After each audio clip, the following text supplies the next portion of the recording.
Hace 1200 años, una próspera ciudad desapareció bajo el Mediterráneo, para nunca más ser vista. Se perdieron innumerables vidas, el equivalente a cientos de millones de dólares destruidos, y toda una población, todo un medio de vida, se hundió para siempre en las profundidades del mar. Durante siglos, la famosa ciudad perdida de Heraclión ha oscilado entre la leyenda y la realidad. Solo las escrituras indicaban su posible existencia. Pero ahora, gracias a un hombre persistente, tenemos las respuestas.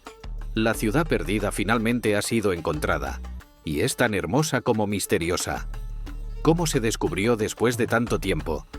¿Y cómo se hundió en primer lugar? Vamos a averiguarlo. Mucho antes de que Heraclión encontrara su nuevo hogar en las profundidades del Mediterráneo, era una metrópolis vibrante y próspera que recibía a viajeros y barcos de todos lados. Seguramente has oído hablar de la ciudad de Alejandría, que todavía hoy se mantiene como uno de los puntos más populares de Egipto desde el 331 a.C. Pero antes de que Alejandría se conociera como el puerto dominante del Mediterráneo, ese título pertenecía a Heraclión, que se erigía como un puerto de entrada obligatorio a Egipto para cualquier embarcación proveniente del mundo griego.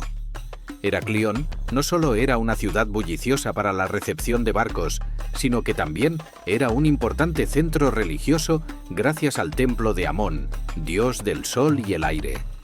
Amón fue uno de los dioses más importantes durante la era del Nuevo Reino, que abarcó aproximadamente desde 1570 hasta 1069 a.C.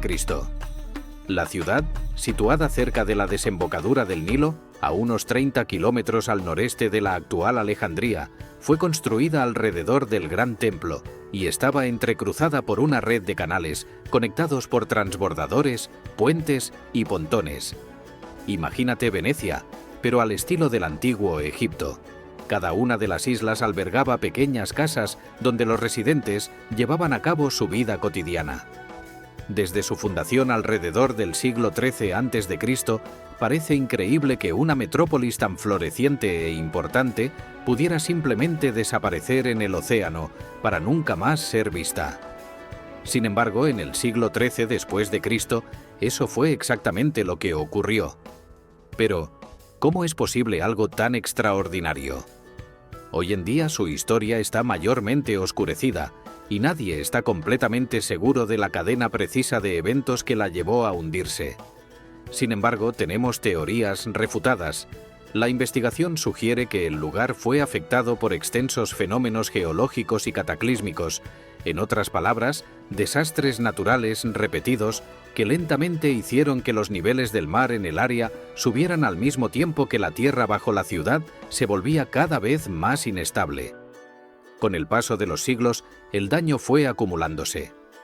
El punto de inflexión llegó a finales del siglo II a.C., probablemente tras una severa inundación, un terremoto o ambos.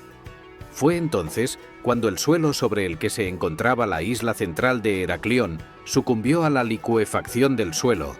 La arcilla dura se transformó en un líquido inestable similar a un lodo, y la serie de edificios, incluido el Gran Templo, comenzó a colapsar violentamente en el agua. Aunque algunos valientes residentes eligieron quedarse en el área hasta la época romana y árabe, para finales del siglo XIII después de Cristo, los últimos vestigios de la ciudad habían sido engullidos por la naturaleza. Durante gran parte de 1200 años, la famosa ciudad perdida no fue más que un recuerdo y luego, nada más que una historia. A medida que avanzamos hacia el siglo XXI, científicos y arqueólogos luchaban por distinguir la realidad de los cuentos de hadas. Pero entonces, un hombre cambió todo. Ese hombre fue el arqueólogo francés Franck Goddio, un enigma en la industria, que a menudo es considerado el pionero de la arqueología marítima moderna. Franck, anteriormente asesor financiero del Reino de Arabia Saudita y varios otros gobiernos, dio un giro completo a su carrera en la década de 1980, enfocándose en su verdadera pasión, la arqueología subacuática. Fundó el Instituto Europeo de Arqueología Subacuática en 1987, del cual sigue siendo presidente. mientras que las últimas 3 décadas y un poco más han resultado en numerosos descubrimientos de naufragios, incluidos 2 galeones españoles, indiscutiblemente no hay hallazgo más impresionante que la Atlántida egipcia. Tonis, Heraclión. Contrario a algunas creencias antiguas, Heraclión y Tonis eran de hecho la misma ciudad, solo con 2 nombres. Heraclión era griego y Tonis era egipcio. Desde mediados de la década de 1990, Godio y su equipo pasaron años examinando la vasta área de la bahía de Abukir, justo aquí, frente a la costa del norte de Egipto. Luego, a unos 6,5 kilómetros de la costa de Alejandría, en el año 2000, Frank vio algo revolucionario. Mientras los buzos nadaban, un colosal rostro de piedra emergió de las sombras acuáticas, el primero de muchos tesoros que estaban a punto de descubrir. Pasaron años mapeando las ruinas de toda la ciudad, esparcidas en la parte occidental de la bahía de Abukir, en su mayoría a una profundidad de aproximadamente 10 metros. El equipo finalmente logró medir el tamaño de la ciudad perdida, 11 por unos 14 kilómetros. Bueno, ese es el tamaño de su campo de investigación, al menos. ¿Quién sabe si podría haber más allá, arrastrado por las corrientes con el tiempo? Para ponerlo en perspectiva, el campo de investigación es más grande que toda la ciudad de París. Pero, ¿cómo un equipo de buceo logró encontrar unas ruinas relativamente concentradas en un mar que abarca un total de 1,5 millones de kilómetros cuadrados? En cooperación con el Consejo Supremo de Antigüedades de Egipto, pudieron utilizar el equipo técnico más sofisticado. Utilizando un dragado de agua, que básicamente es una aspiradora subacuática que succiona la arena, el equipo de Frank creó grandes huecos cuadrados alrededor de cualquier objeto recién descubierto. Una vez que crearon un espacio para trabajar, limpiaron cuidadosamente los artefactos usando, curiosamente, espátulas. Dragados como este no son opciones económicas. Una y otra vez hemos visto cómo los costos se disparan hasta los cientos de millones de dólares, dependiendo del tamaño de la operación. Por ejemplo, el proyecto de dragado del puerto de Geraldton, en Australia Occidental, tuvo un costo total de 150 millones de dólares, lo que equivale aproximadamente a $33 por metro. Además, Godio necesitó contratar grúas capaces de levantar 50 toneladas desde el fondo del agua, pagar a los buzos, operar embarcaciones, almacenar artefactos y más. En conjunto, la expedición, que continúa hasta el día de hoy, podría haber costado fácilmente cientos de millones de dólares. Gracias a esta expedición, Frank y su equipo han arrojado una luz vital sobre la historia y han logrado encontrar una serie de artefactos asombrosos y casi invaluables.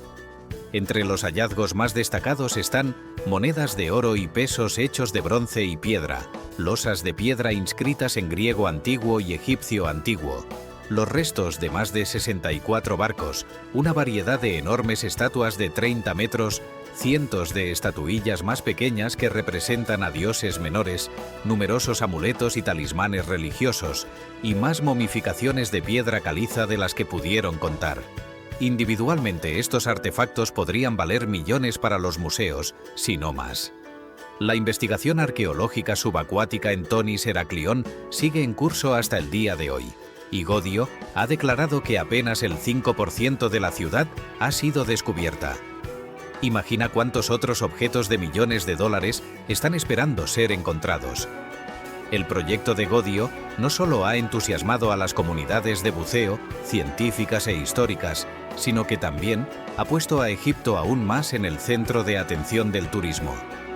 Aunque el sitio de investigación está fuera del alcance del público en general, hay mucho más para ver a lo largo de la costa egipcia, lo que ayudó al país a aumentar sus ingresos por turismo, que alcanzaron los 12,57 mil millones de dólares en 2019.